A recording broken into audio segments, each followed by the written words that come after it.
What is up, all my hope healers and hope dealers? My name is Kim. This is my YouTube channel, my PhD, my prison history diploma. I did 10 years and 8 months in Florida Department of Corrections, and I've been out for over 15 years now. This morning I woke up, and first thing I did, and usually I do these videos after rollerblading because rollerblading is like my time to really get one with like nature, the universe, God, higher power. But this morning I woke up and I meditated, and oof, beautiful. As a matter of fact, I'm going to make that part of my routine in the mornings is to meditate. I set my timer for 11 minutes, and I feel great. I always feel great, but I feel even greater. And real quick, I do want to do this shout out to Reddit. Jump on Reddit, get on Prison Reception Center. If you've never been incarcerated and you have questions, great place to get answers. It's people from all over the US, some even from other countries, and the guys are great that run it. And if you've ever been incarcerated, it's a great tribe, great community. We all give love to each other. It's probably one of the best, most positive Reddits out there. You would be surprised how positive the people are on this channel, Prison Reception Center. Also, another thing, shout out to this song. They're called Satsang, but if you put it in YouTube, it's spelled Satsang, Satsang. The song is I Am. I strongly recommend jumping on there and listening to that song, I Am by Satsang. Listen to the live version in Harmony Park because they have the audience do something as a community that I jumped in on just like I was in that audience, and it was a beautiful experience. Satsang, the song is I Am, spelled Satsang. You are going to feel that spiritual, beautiful empowerment. Love that song. It's very descriptive of my life, and I pray that it's descriptive of your life too. You're gonna love it. You're gonna love it. Okay, so today I'm gonna talk about when we did LSD in prison. I had just gotten out of solitary confinement. I believe it was for dirty urine, and it was like, I got out like 2 days ago, and and here's something very important. They put me in a room. So the way that they couldn't figure out where I was getting all this green from. They never caught the weed on me because me and Lori had various places where we hid it, and they never caught it on us. They got me a couple times for dirty urines, and this was one of those times. And I get out of solitary confinement, and of course I can't figure out like where the weed is coming from. So their best way to get me, I guess, I don't know, to be kind of mean to me, they put me in this room with this chick that had gotten off death row. She had one life sentence. She was never getting out of incarceration.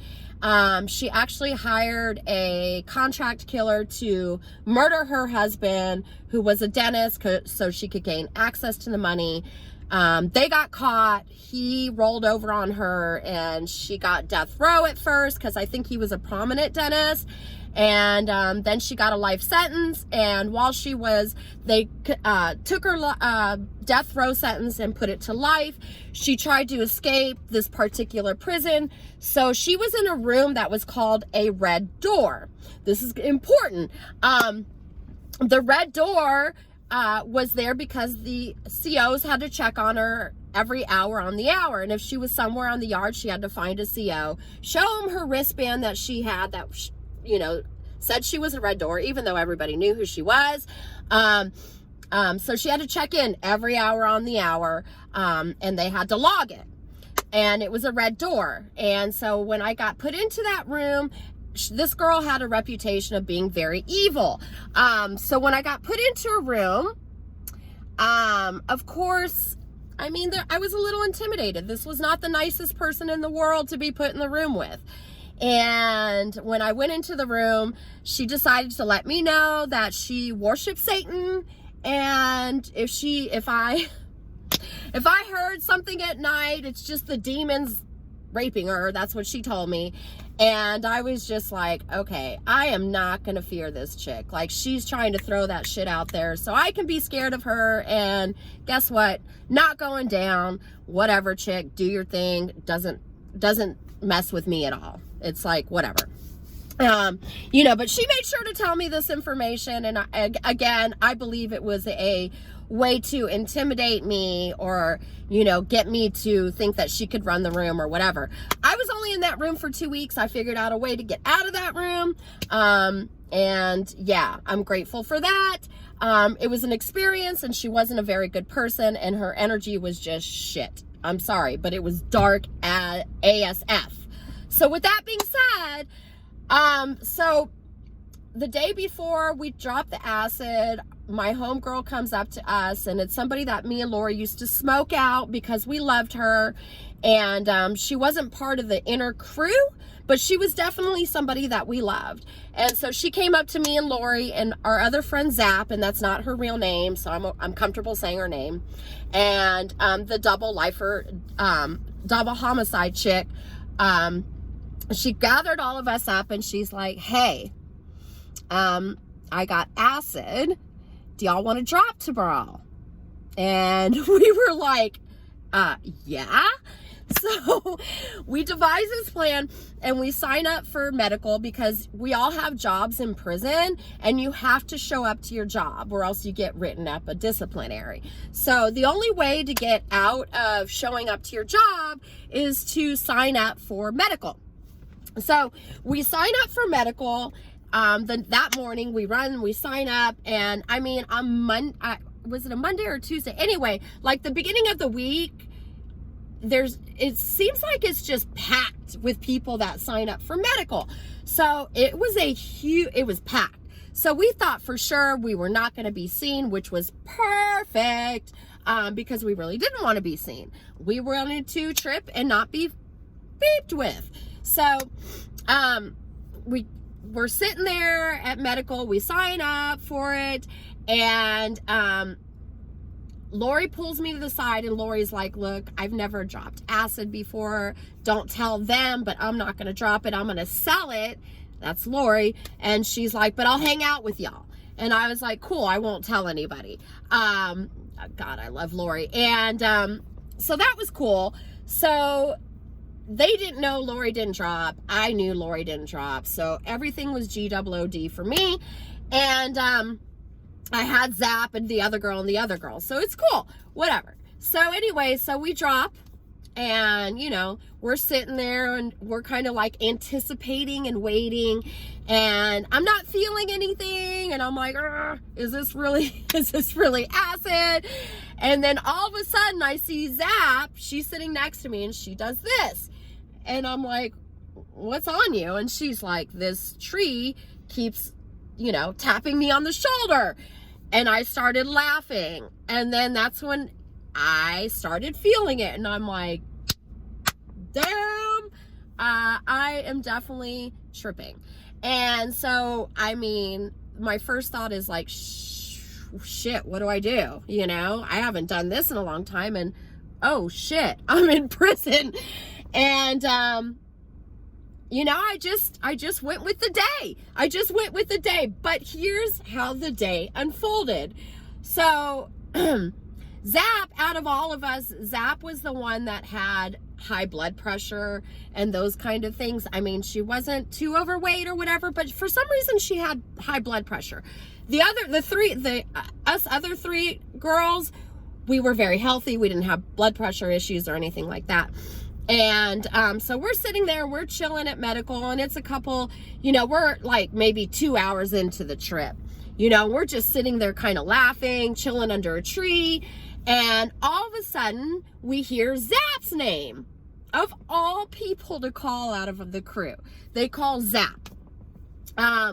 So Zap goes upstairs into medical, and me and the other girl that got it in decide we're going to take off. The double lifer, double homicide chick, she actually worked at what was called the catfish farm at this particular prison. So she had a very gravy job, and it was in a lake, and she cleaned the cages or whatever they did in there. So she's like, dude, I'm going to the lake. And we're like, ugh.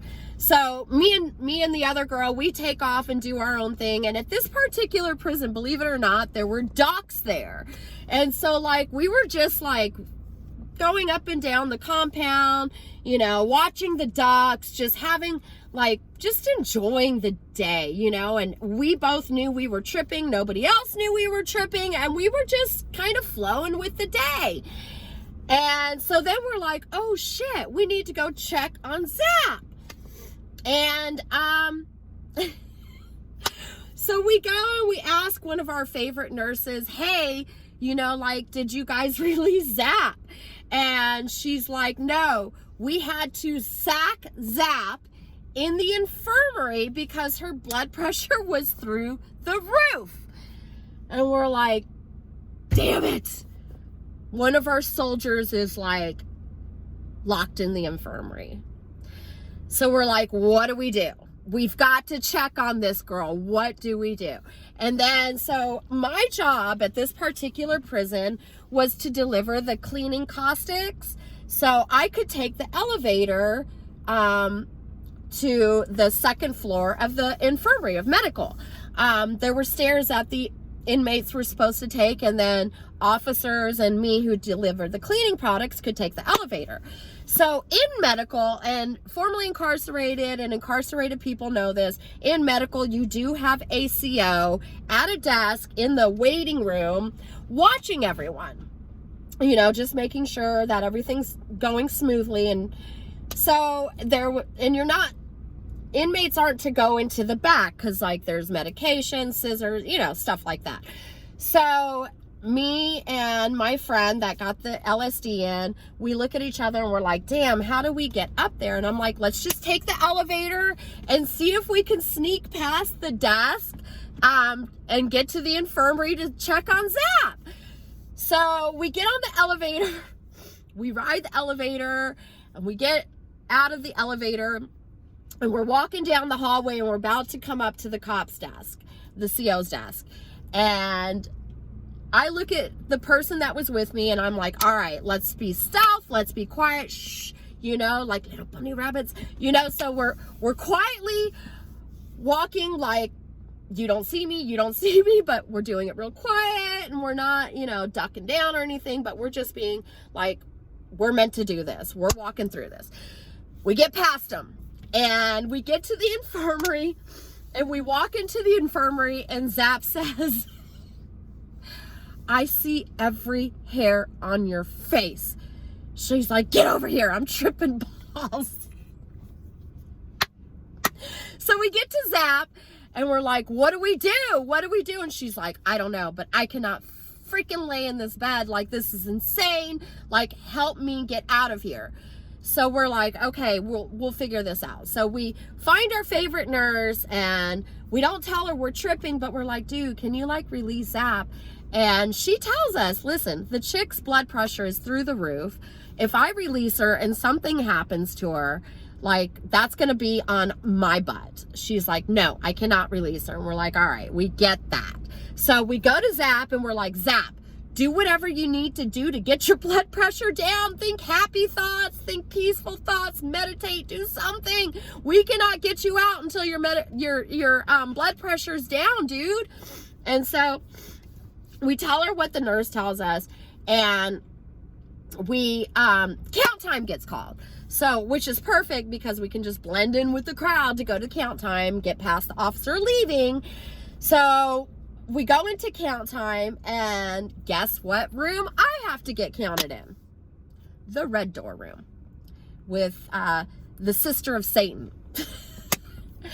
So, God. So I go into this room, and it didn't have the best energy, I can tell you that. And yes, I am on LSD, and it looked like the chick had freaking horns coming out of her head. And I mean, like, I wasn't scared, but I was like, damn it, I do not feel like doing this right now. And so they call count time, and you got to sit on your bed for count, and, you know, they count it up, and God only knows knows how long count's gonna last, because some days these people cannot count. Sometimes count's messed up. I mean, just all sorts of things can go haywire during count time. And a lot of people that have been incarcerated can relate. It was not the most fun time sitting in the room with this evil chick and trying to act normal, but whatever, you know, you get dealt hands like that sometimes in life, I guess. So I'm in the room, they count us, the officer goes back to their desk, which is in the middle of the dorm, so they can't really see what's going on. So I jump off my bed. I was on the top bunk. I jump off my bed and I'm like, come on, you know, like, let's just, so you're supposed to stay in your room. You're not even supposed to get off your bed. Now at this particular prison, it was 2 to a room. So, and like I said, the officer's desk was in the middle. So I got off the bed and I would have to take a breath of fresh air outside of that room. So I kept going into the like common area and breathe and then go back in there, you know, be normal. And, you know, the person would try to talk to me and I'm like, yeah, and I'm like, God dang it, get me out of here. It was a good day for count time. They cleared count. We got out of there. And me and the girl that got the LSD in had a very favorable bonding day. She's that person, and one of my previous videos, I talked about being able to hug her when she got out after 23 years. I got to hug her in Dallas, Texas. It was so amazing, the freedom hug. Got to have dinner with her and actually got to thank her for that day. It was a really good day. And yes, Zap did get out of the infirmary. I'm sure Zap did not have the greatest day, but you know, she enjoyed the tripping part, just not tripping in the infirmary, poor thing. And I wanted to make this video because what I realize is, you know, I've done shrooms, I've done trip, I've done all those things, and the best way that I can describe my life today, because I definitely connect with, you know, a higher power, spirit, universe, energy. My life feels like I don't want to say tripping because that's a negative, it could be used as negative, but I just feel so very connected to the universe. And it doesn't have to come with shrooms or LSD. It came with how I got to this place in my life is really connecting with meditation, music that fills my spirit instead of that negative music. I don't listen to negative music anymore. I don't listen to the TV. I don't do the news. I use YouTube a whole lot because YouTube, I get to pick what goes inside here. And what you consume consumes you. What I consume consumes me. And, you know, like when I walk by the TV, when it's on in certain places, they're called TV channels for a reason. It is channeling information into your mind.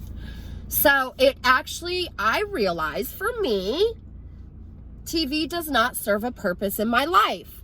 So I rather connect with positivity, nature, me rollerblading, doing healthy things for my body and my mind, because I want to channel the proper energy. I want to leave this open for good.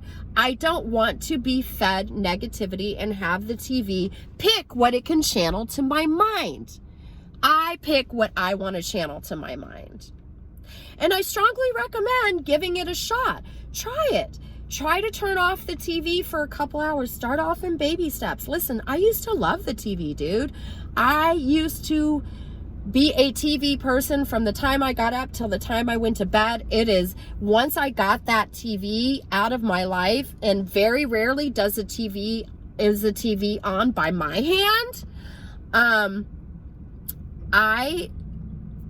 It was a game changer for me. It opened up a whole different way of thinking for me. I am not controlled by that anxiety and fear that the world tries to feed people. So with that being said, I'm just saying, if you want to go to a higher level in your life and, you know, don't want to be fed fear, anxiety, you know, just negative feelings, I strongly recommend turning off the TV and turning on something positive for your mind and your soul. That's what I did. And it has become one of the greatest things that I've done for myself. And like I said, every day I feel like I'm at the top of the roller coaster with that anticipation, butterflies, excitement for life naturally. And it's a great feeling. And I don't have to put LSD or shrooms in my body to connect with the universe. I get to connect to the universe naturally.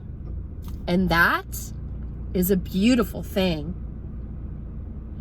So what I recommend, again, I can't say it enough, turn off the TV. Turn on your mind to good things.